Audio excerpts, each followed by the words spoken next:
मृत व्यक्ति के कपड़े पहनना क्या आफत को बुलावा देना है। हमारी भारतीय संस्कृति की सनातन परंपराओं में किसी व्यक्ति की मृत्यु हो जाने के बाद उसके कपड़ों को उसके परिवार के द्वारा नहीं पहना जाता है। भारत की सनातन परंपरा को छोड़ और किसी भी सभ्यता की संस्कृतियों में ऐसी परंपरा हमें देखने को नहीं मिलती है। भारतीय सनातन में ऐसी परंपरा क्यों है? इसके जवाब में हमारे बड़े बूढ़े हमें बताते हैं कि मृत व्यक्ति की आत्मा परिवार के उस व्यक्ति को नुकसान पहुंचा सकती है जिसने उसके कपड़े पहने हैं। तो क्या वाकई में ऐसा होता है या फिर यह महज एक अंधविश्वास है? मनुष्य मरने से पहले ही मरता है। जब कोई व्यक्ति मरता है तो वह ठीक उसी तरह मरता है जिस तरह से उसका जन्म होता है। हाँ, किसी मनुष्य का जन्म यूं एकाएक नहीं हो जाता। उसे जन्म लेने में 9 से 12 महीनों का समय लगता है, तो कहीं जाकर ही मनुष्य जन्म लेता है। इसी तरह जब कोई मनुष्य मरता है तो वह एकाएक नहीं मरता है, बल्कि उसके मरने की प्रक्रिया जब वह जीवित होता है उससे पहले ही शुरू हो जाती है। सामान्य मृत्यु निर्धारित आयु मरने वाले उस मनुष्य के भीतर कुछ खास तरह के बदलाव होने शुरू हो जाते हैं। ऐसा मनुष्य अचानक से अपने आप को खाली खाली सा महसूस करने लगता है। ऐसा मनुष्य बहुत क्रोधी भी हो जाता है।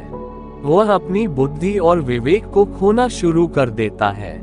उसका अपने खुद के व्यक्तित्व पर नियंत्रण नहीं सा रहता है, या फिर ऐसा मनुष्य आवश्यकता से अधिक खामोश सा रहना शुरू करता है, या अत्यधिक उत्साहित और मिलनसार होकर सबके दिलों में अपने लिए एक स्थान छोड़ जाता है।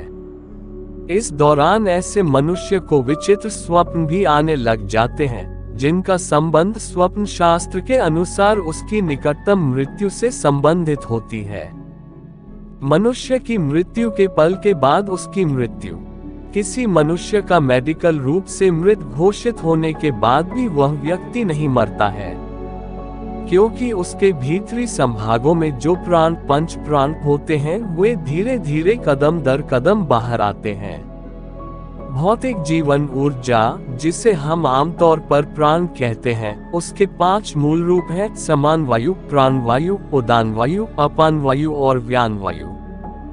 जब किसी व्यक्ति को कोई डॉक्टर किसी पल में मृत घोषित करता है तो उस क्षण उसके भीतरी संभागों से समान वायु 21 से 24 मिनट में बाहर निकलने लगती है, यानी शरीर में तापमान बनाए रखने के लिए समान वायु जिम्मेवार है।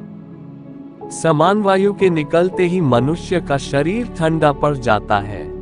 पारंपरिक रूप से मृत्यु का पता लगाने के लिए लोग नाक को छूते हैं। अगर नाक ठंडी हो गई है तो वे समझ जाते हैं कि व्यक्ति की मृत्यु हो गई है। वो आंख या किसी और अंग को नहीं देखते। 48 से 64 मिनट के बीच फिर प्राणवायु बाहर निकल जाती है। फिर उसके बाद उदान वायु निकल जाती है।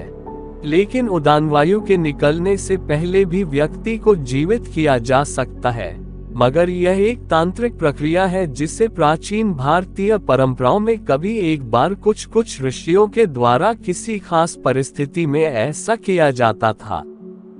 परंतु उदान वायु के निकल जाने के बाद मनुष्य का शरीर किसी खास कंडीशन को छोड़कर फिर से जीवित नहीं हो सकता। प्राण वायु 8 से 18 घंटों के भीतर बाहर निकल जाती है। प्राण वायु की प्रकृति शरीर को सुरक्षित रखने की होती है। सामान्य मृत्यु होने पर यह 11 से 14 दिनों तक बाहर आती रहती है। योग के द्वारा मृत्यु की प्रक्रिया को धीमा किया जा सकता है, पर रोका नहीं जा सकता।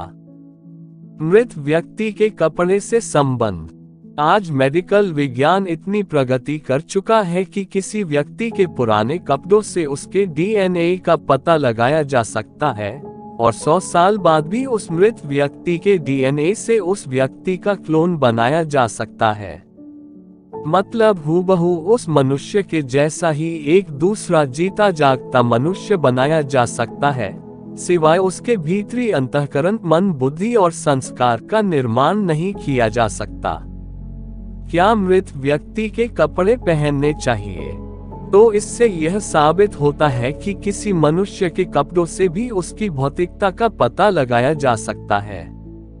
तो इसका अर्थ यह हुआ कि कोई मनुष्य जीते जी या मृत्यु के उपरांत भी हर उस जगह उपस्थित रहता है जहां वह स्पर्श में था, संपर्क में था।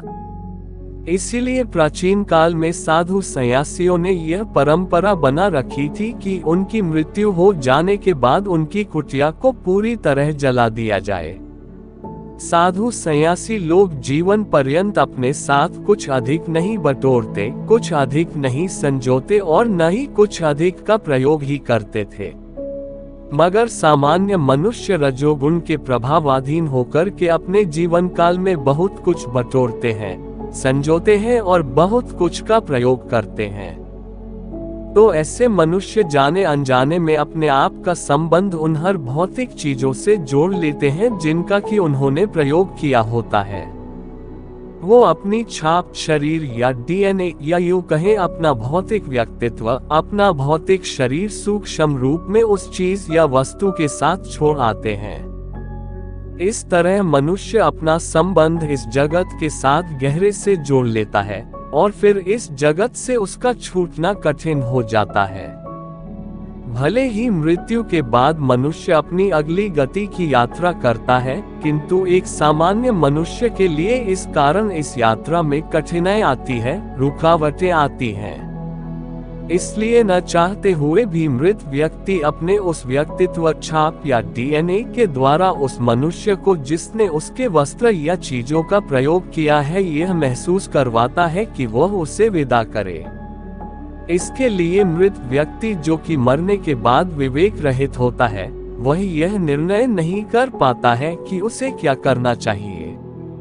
उसमें सिर्फ प्रवृत्ति ही होती है, बुद्धि नहीं होती। मृत व्यक्ति की उस छाप डीएनए में उन समयों में दूसरी कई तरह की काली शक्तियां, डीप नेगेटिव बीइंग्स आकर रहने लगती हैं, जो उस व्यक्ति के साथ कुछ भी कर सकती हैं जिसने उन चीजों का प्रयोग अपने शरीर से निरंतर स्पर्श कर किया हो, जिन्हें मृत व्यक्ति अपनी जीवित अवस्था में तहे दिल से अपने शरीर से स्पर्श कर प्रयोग किया करता था। ऐसी काली शक्तियां उसे बीमार कर सकती हैं, उसे पागल कर सकती हैं, उसे अवसादग्रस्त या भयग्रस्त कर सकती हैं या फिर उसके प्राण भी ले सकती हैं। मृत्यु के बाद भी उसकी यात्रा में उसे इस कारण कठिनाई अथवा तकलीफ आने लगती है। तारांकन: मृत व्यक्ति के कपड़ों के साथ हमें क्या करना चाहिए? वैसे तो हर मनुष्य अपने जीते जी बहुत सी चीजों का इस्तेमाल करता रहता है, तो इस तरह से उन हर वस्तुओं को उसकी मृत्यु के बाद ढूंढा नहीं जा सकता। किंतु यहाँ बात हो रही है मृत व्यक्ति की उन खास चीजों का जिनसे उससे बहुत लगाव था या बहुत अधिक मोह था, या फिर उन भीतरी अंग वस्त्रों का जिन्हें प्रायः मृत व्यक्ति अपने जीते जी पहना करता था। तारांकन: क्या मृत व्यक्ति के कपड़े पहन चाहिए? मृत्यु के पश्चात मृत व्यक्ति के सभी चीजों को अलग अलग दिशाओं में अलग अलग लोगों को बांट देना चाहिए, परंतु उसकी खास चीजों या वस्त्रों को जला देना चाहिए, न कि बांटना चाहिए।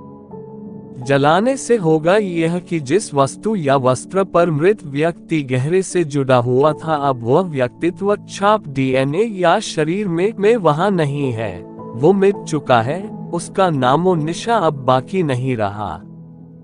यदि हम ऐसा नहीं करते हैं तो वह मृत व्यक्ति अपने व्यक्तित्व में छाप डीएनए में अब भी वही मौजूद रहता है जो कि उसके प्रियजनों के लिए और स्वयं उस व्यक्ति के लिए अहितकर होता है।